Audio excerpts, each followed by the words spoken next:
الحمد لله رب العالمين، والصلاة والسلام على خاتم الأنبياء والمرسلين سيدنا محمد وعلى آله وصحبه أجمعين. أعوذ بالله من الشيطان الرجيم. ولقد أرسلنا نوحا وإبراهيم وجعلنا في ذريتهما النبوة والكتاب فمنهم مهتد وكثير منهم فاسقون. ثم قفينا على آثارهم برسلنا وقفينا بعيسى ابن مريم وآتيناه الإنجيل وجعلنا في قلوب الذين اتبعوه رأفة ورحمة ورهبانية ابتدعوها ما كتبنا عليهم إلا ابتغاء رضوان الله فما رعوها حق رعايتها. فأما الذين آمنوا منهم أجرهم وكثير منهم فاسقون.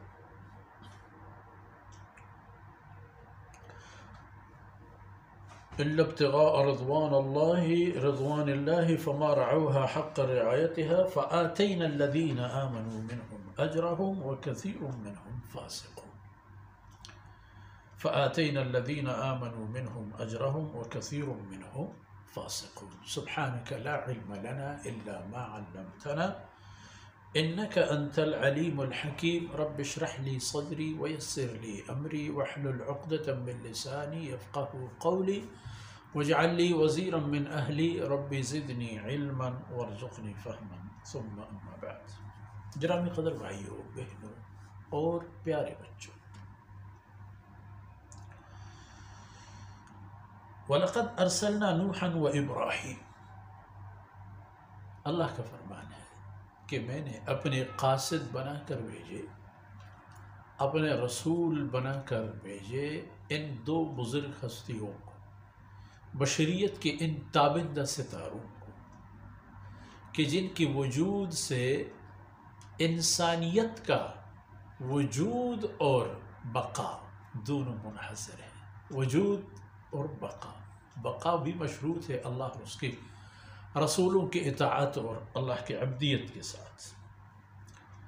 تو ان دونوں کو میں نے مبعوث فرمایا، وَجْعَلْنَا فِي ذُرِّيَّتِهِمَ النُّبُوَّةَ وَالْكِتَابَ، اور ہم نے ان کے خاندانوں میں، ان کے پسماندگان میں نبوت کا سلسلہ جاری رکھا اور کتب نازل فرما دی۔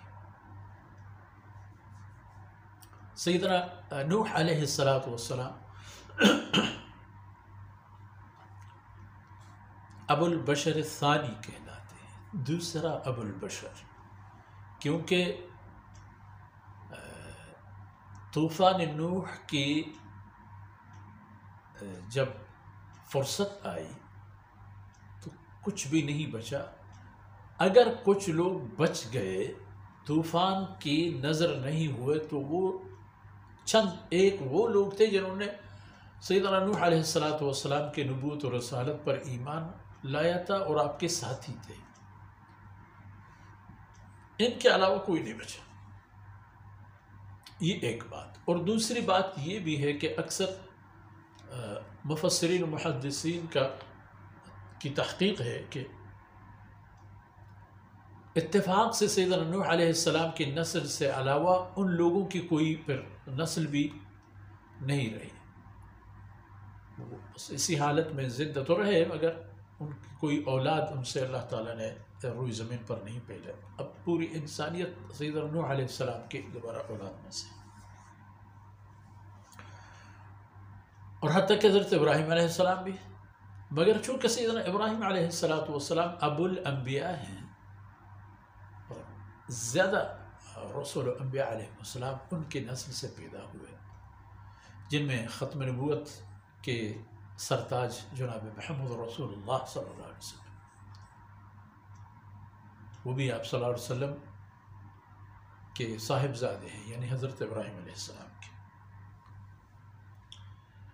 ان کو کتاب بھی مل گئی، قرآن بھی اسی نسل میں نازل ہو گئی، تورات و انجیل بھی یہاں نازل ہوئے۔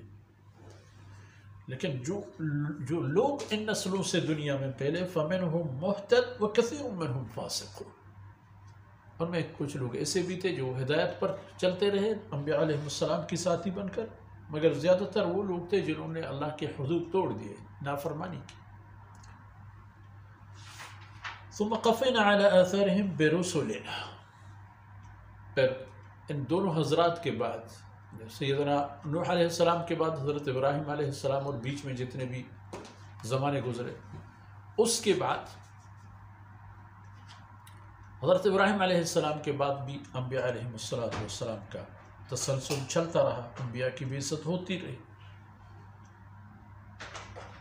وقفینا بعیسی ابن مریم، اور ان حضرات کے بعد اللہ فرماتے ہیں ہم نے عیسیٰ ابن مریم کو اپنا نبی بنا کر مبعوث فرمایا، اور اس کو دلیل حجت دی، اور اس کو ہم نے انجیل بھی دے دی۔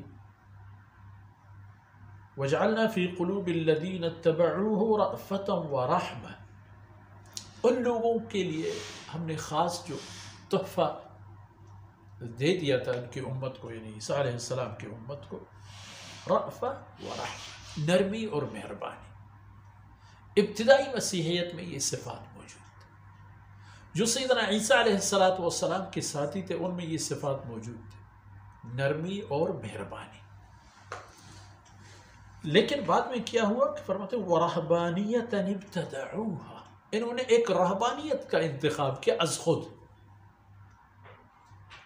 اب رہبانیت یہ تھا کہ پورے معاشرے سے کٹ کر جاؤ، کسی کونے قدرے میں اپنے آپ کو چھپاؤ اور وہیں اللہ اللہ کر لیا کرو۔